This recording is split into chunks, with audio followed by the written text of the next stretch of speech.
Oh,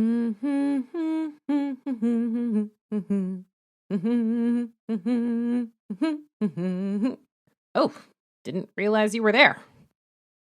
All that pillaging and plundering has made me quite hungry. Let's check out Davy Jones's candy locker. In this sketch, we'll talk about gluconeogenesis. Gluconeogenesis is a metabolic pathway that makes glucose from non-carbohydrate precursors. And what better way to show gluconeogenesis than going to a pirate candy store? And not just any pirate candy store, but one with all those classic characters from Pyruvates of the Caribbean. The purpose of gluconeogenesis is to maintain normal blood glucose levels in a fasting state. Any metabolic disease that affects the major gluconeogenesis enzymes can cause hypoglycemia because we can't make glucose from anything that's not a carbohydrate. Lactate, derived from anaerobic metabolism, alanine, glutamine, derived from amino acid catabolism, and glycerol, derived from triglyceride catabolism, are the main substrates for gluconeogenesis. The spoiled milk, aloe juice, and igloo pie represent lactate, alanine, and glutamine respectively. Lactate and alanine are directly converted to pyruvate. Glutamine enters gluconeogenesis via alpha-ketoglutarate, a TCA cycle intermediate. Just a side note, all TCA cycle intermediates can turn into glucose except for acetyl-CoA. We drew glacier mint gum behind the DHAP treasure chest to show you that glycerol enters gluconeogenesis via DHAP.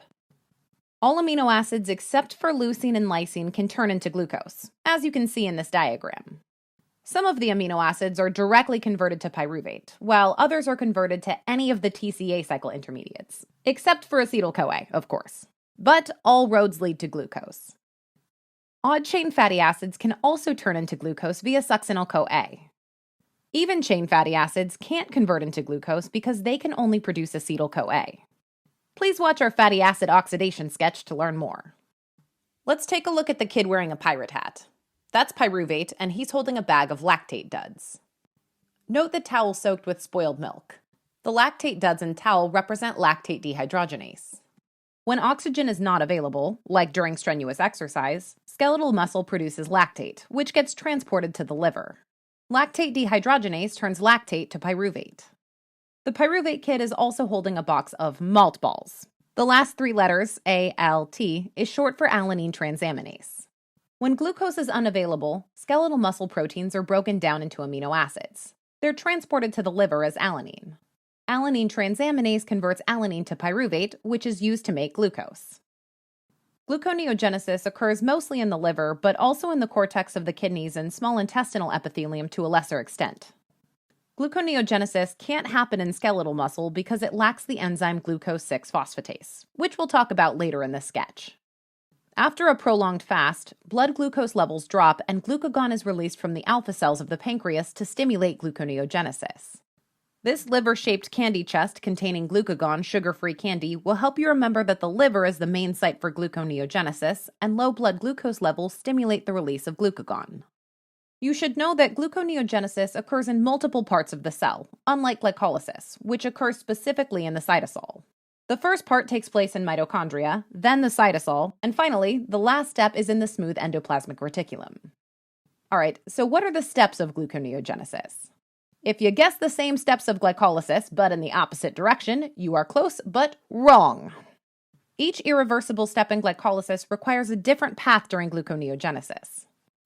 This diagram looks very daunting, but don't worry because we'll walk you through each important step. Pause and rewind the video if you need to. Okay, let's dive right in. First, pyruvate is transported from the cytosol to the mitochondrial matrix. You'll see another pyruvate kid walking into the mitochondria area. Perhaps he wants some Oaxacan hot chocolate? That's oxaloacetate, an intermediate of the TCA cycle.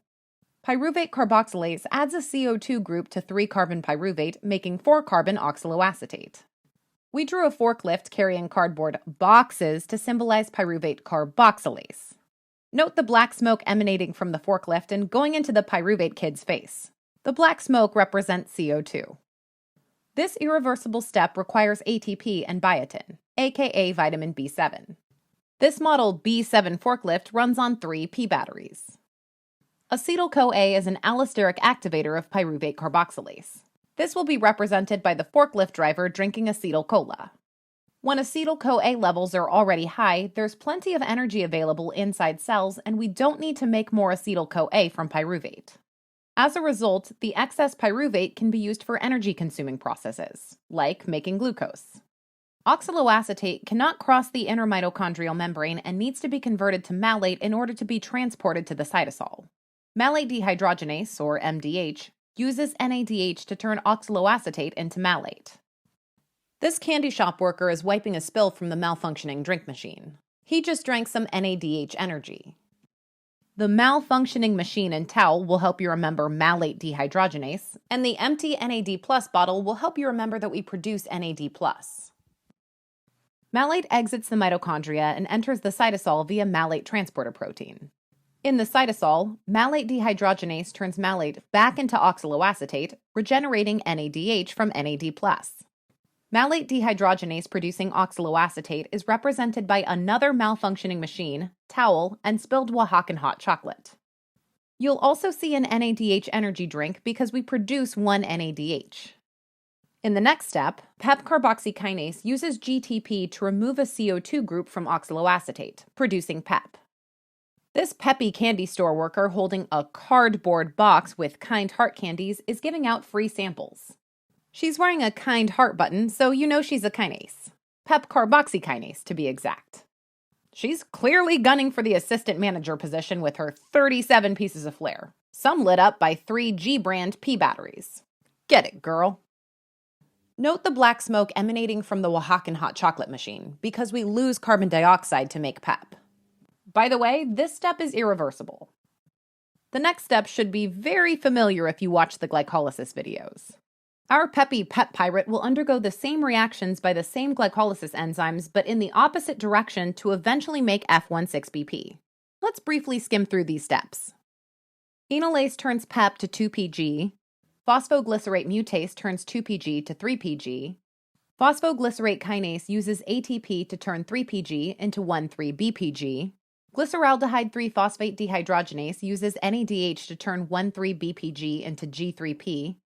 Triose phosphate isomerase turns G3P into DHAP, and aldolase combines G3P and DHAP, making F16BP.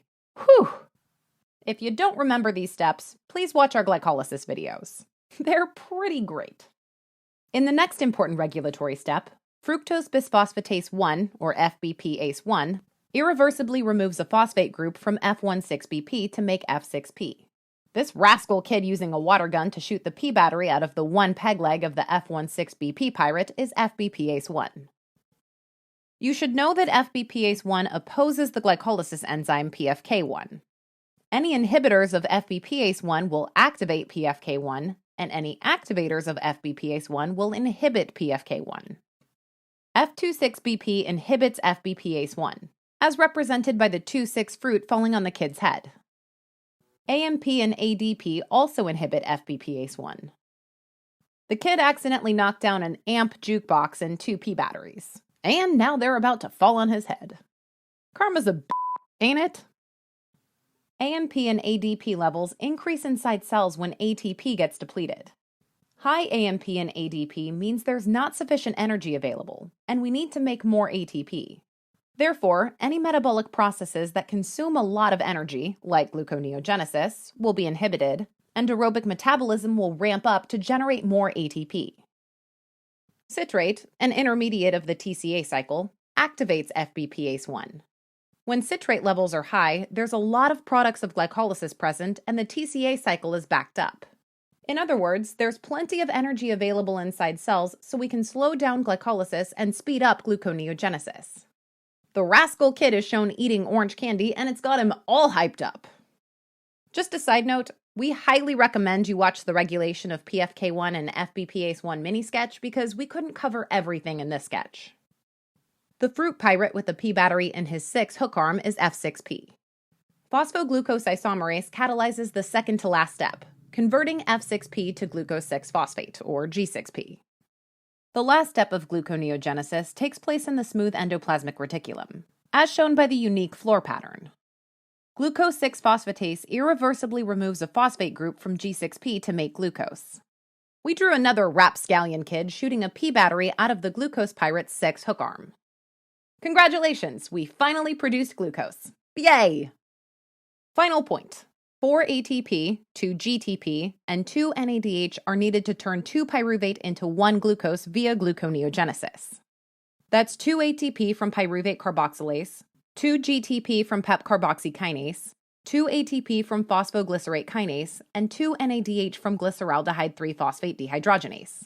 That's approximately 11 ATP equivalents if we assume 1 NADH is equal to 2.5 ATP. That's quite expensive from an energy-consuming standpoint. But in the grand scheme of things, that glucose molecule will produce approximately 32 ATP equivalents through aerobic metabolism, so it's not too bad.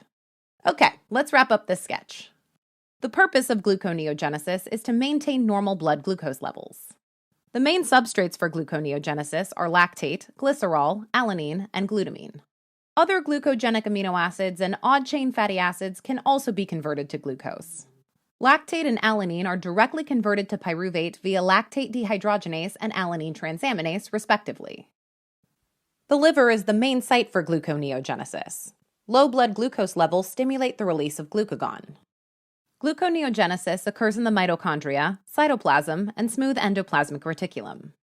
First, pyruvate is transported into the mitochondrial matrix. Next, pyruvate carboxylase adds a CO2 group to make oxaloacetate from pyruvate. This step requires biotin and ATP. Acetyl-CoA activates pyruvate carboxylase. Then, oxaloacetate is converted into malate via malate dehydrogenase. Malate exits the mitochondria and gets turned back into oxaloacetate.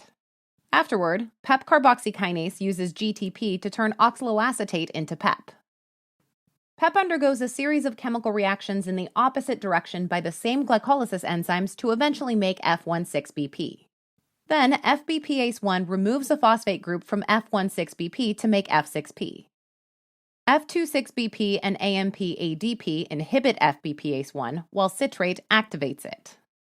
Then, phosphoglucose isomerase transforms F6P to G6P. Finally, glucose 6-phosphatase, which is present in the smooth endoplasmic reticulum, turns G6P into glucose.